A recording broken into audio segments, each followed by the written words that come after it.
Mas nakilala si Gerald matapos lumabas sa dyaryo at online ang kanyang kwento.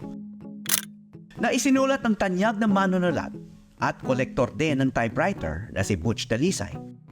Pero mabuti na lang na may mga taong katulad niya sapagkat kung wala, ay napakarami sa mga parang artifacts na ito ang mabubulok na lamang.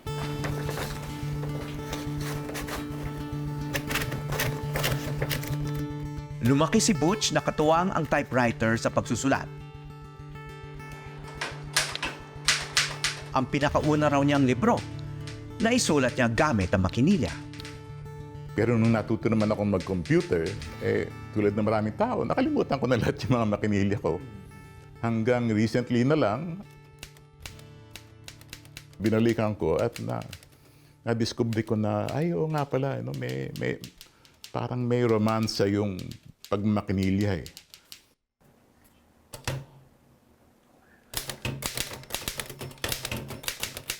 In a sense, much more intimate thing. You're not connected to anything. You're disconnected from the world. Kahit digital migrant na rin siya ngayon, ginagamit pa rin daw ni Butch paminsan-minsan ang kanyang makinilya.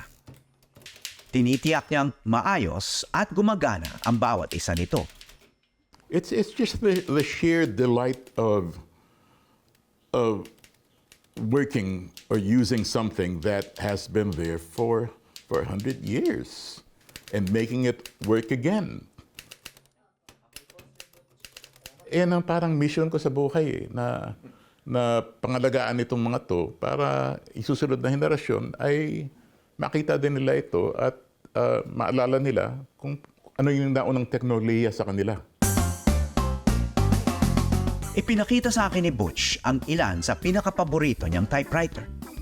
This is my oldest typewriter. It's from 1896. So panahon pa dito ni Rizal. oo. Ano? Pero I'm sure Rizal being the kind of guy on the edge that he was, he would have at least seen typewriters being used in Europe.